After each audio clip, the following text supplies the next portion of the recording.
The HDFC Bank numbers, just to walk you through, the profits are by 30%. Net interest income has come in a little below what we were expecting at 3,798 crores. Capital adequacy ratio stands at 17% and asset quality is marginally higher on a sequential basis. Let's take it across to Poonam Sahni and Navneet Saluja for the analysis on the performance. Now, Poonam, to you first, HDFC Bank largely in line? Largely in line, but a little bit concerned on the margin front. If you look at the net interest income is up nearly 22% YOY, while the poll suggested an increase in the income of close to 25% YOY. Also, if you look at the margins are off 10 bips on a quarter-on-quarter basis, and the margins were expected to remain stable. So slight bit of decline in the margins is there.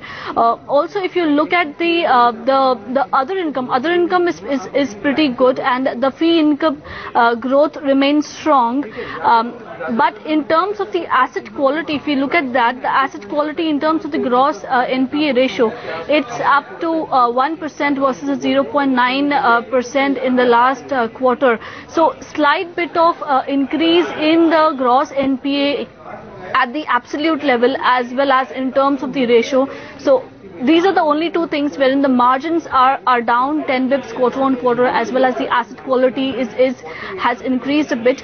In terms of the CASA, if we look at it, the CASA ratio has dipped slightly on a quarter on quarter basis. The accretion to the CASA deposits is 3,000 crore quarter on quarter versus a 7,300 crore in the quarter on quarter. So just three of these points have been slightly disappointing.